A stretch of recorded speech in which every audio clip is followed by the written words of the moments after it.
ओम शांति।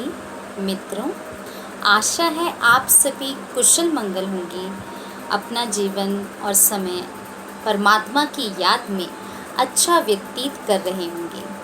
आज हम फिर से कोर्स को आगे बढ़ाते हुए शिव और शंकर, जी हाँ, शिव और शंकर, जिसको हम सभी भक्ति मार्ग में दुनिया में एक समझते आए, उनमें अंतर है और बहुत महान, गहरा, बड़ा अंतर है। इस अंतर को हम समझेंगे और जानेंगे विस्तार से। शिव और शंकर, प्रायः जब हम मंदिरों में जाते हैं तो हम देखते हैं कि शिवलिंग होती है, तो उसके साथ हम देखते हैं कि जो शंकर की मूर्ति शिवलिंग के आगे ध्यान अवस्था में बैठी हुई दिखाते हैं।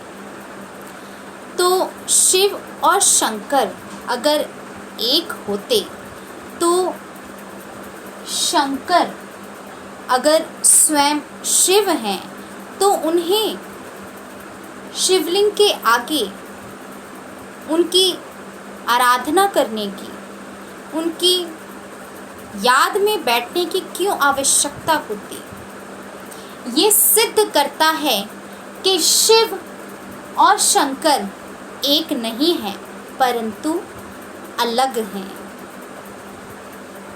शिव, हमने जो शुरू में समझा कि शिव परमात्मा है। शिव सूक्ष्म लोक के रहने वाले नहीं हैं, शंकर सूक्ष्म लोक के रहने वाले हैं। शिव परम धाम के रहने वाले हैं, शिव परम धाम के रहने वाले हैं। वो परम आत्मा है, हाईएस्ट सोल है, सुप्रीम सोल है, जो हम सभी आत्माओं के भी रहने का स्थान है। हम सभी आत्माओं के पिता हैं। और जो शंकर हैं, ये आकारी देवता हैं जो सूक्ष्म लोक के रहने वाले हैं। परंतु जो शिव है, परमात्मा, जो विश्व के सभी आत्माओं के पिता हैं, वो निराकार ज्योति बिंदु स्वरूप हैं। उनका कोई आकार नहीं है। परंतु जो शंकर हैं, आकारी देवता हैं। उनका भी देह था, यानी कभी न कभी उन्होंने देह का त्याग अवश्य किया होगा।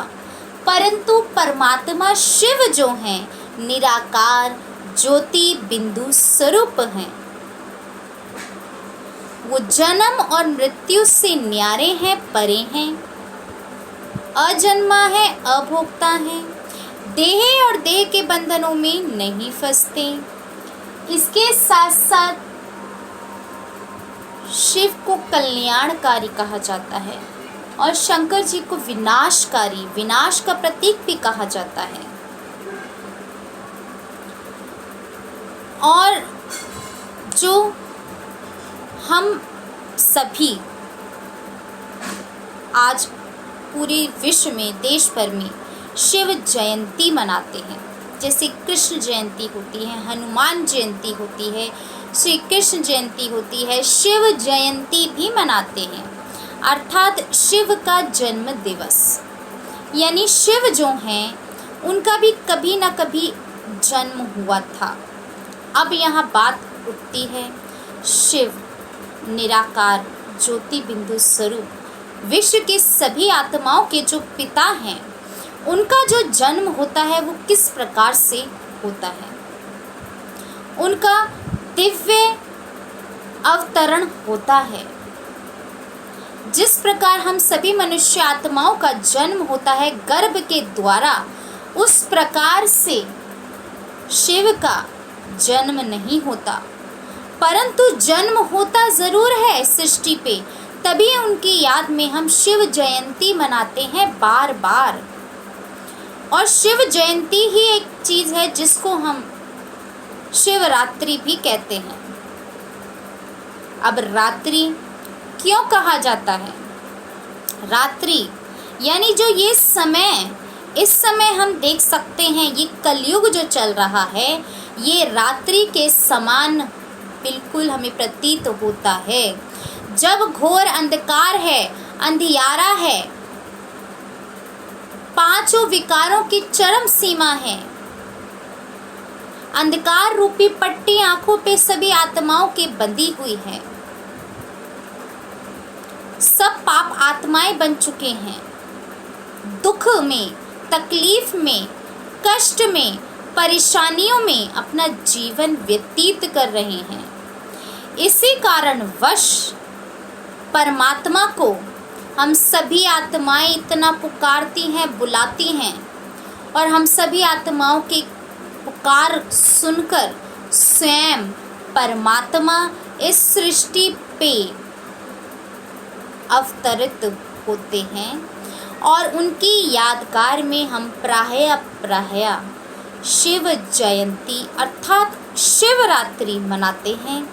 और रात्रि यानी परमात्मा का जो जन्म होता है, अवतरण होता है इस सृष्टि पे ही, वो कलयुग के समय ही होता है, युगे युगे नहीं। परंतु जब कल्प पूरा होता है, चक्र पूरा होता है, उसमें कलयुग के अंत में एक विशेष जो समय है, तब परमात्मा स्वयं इस सृष्टि पे आते हैं विश्व परिवर्तन का कार्य करने के लिए। इसलिए शिवरात्रि कहा जाता है। अब शिव और शंकर अलग हैं। शंकर रात्रि नहीं कहते हम कभी भी। अगर शिव और शंकर एक होते तो हम शंकर रात्रि भी कह सकते थे, परंतु आज तक हम खुद ये चीज़ देख सकते हैं, जानते हैं, कहीं पे भी हमने शंकर रात्रि नहीं सुना, सिर्फ शिवरात्रि ही सुना है। इससे सिद्ध होता है कि शिव और शंकर अलग हैं। और रात्रि यानी कलयुग, अब शिव का जो जन्म है इस कलयुग में होता है। अब इससे हमें क्लियर हो चुका सबसे मुख्य पहले कि शंकर आकारी देवता हैं, शिव निराकार है। शंकर सूक्ष्म लोक के रहने वाले हैं, परंतु शिव परमात्मा है और सभी विश्व की आत्माओं और देवताओं के भी परमात्मा स्वयं रचयिता हैं। ये सभी आत्माओं के, देवी देवताओं के भी पिता हैं। और परमात्मा कल्याणकारी है, परम धाम का रहने वाला है। शंकर विनाशकारी हैं और वो सूक्ष्म लोक के रहने वाले हैं। ये रचना है, परंतु ये सभी के रचयिता हैं। और शिवरात्रि कलयुग में जब परमात्मा का जो अवतरण होता है विश्व परिवर्तन के कार्य के लिए, परमात्मा को सृष्टि पे आना पड़ता है, इसीलिए उसकी यादगार में हम बार बार शिवरात्रि मनाते हैं। शंकर रात्रि नहीं और शिव दिन नहीं कहते, शिवरात्रि अर्थात शिव जयंती मनाते हैं और कहते हैं। और इसके साथ साथ शिव जब इस रात्रि के समय, इस कलयुग के समय अंधकार है, घोर पाप कलेश मचा हुआ है, तब परमात्मा आते हैं। तो हम सभी मनुष्य आत्मा, ये जो राक्षस स्थूल आप देख रहे हैं ना, तो स्थूल चीज़ का विनाश नहीं, हम सभी आत्माओं के अंदर मुख्य रूप से 5 विकार, काम, क्रोध, लोभ, मोह, अहंकार, इसके साथ साथ छोटे छोटे इनके वंशज, अंश, भ्रष्टाचार, ये सब चीज़ें हम सभी मनुष्य आत्माओं के अंदर मौजूद हैं। तो परमात्मा की याद से जब परमात्मा आते हैं, परमात्मा का जो सूरज का जैसे तेज होता है, किरणें पड़ती हैं तो कीटाणु मर जाते हैं, मिट जाते हैं, समाप्त हो जाते हैं। इसी प्रकार ये विकारों रूपी जो राक्षस हम सभी मनुष्य आत्माओं के अंदर जो मौजूद हैं, परमात्मा की याद से, योग अग्नि से बिल्कुल भस्म हो जाते हैं, खत्म हो जाते हैं, उनका विनाश हो जाता है। और ऐसे ही परमात्मा कलयुग के अंत में इस सृष्टि के परिवर्तन के लिए बार बार कलयुग अंत में ही आते हैं। तो ये था हमारा शिव और शंकर का अंतर, जो आप सबको आज क्लियर हो गया होगा। जो हम सभी आत्माएं अब तक इतनी बड़ी भूल करते आए कि शिव और शंकर को एक समझते आए, परंतु शिव और शंकर अलग अलग हैं, इनमें महान अंतर है और वो विशेष जो अंतर हमने आज समझ लिया। धन्यवाद। ओम शांति।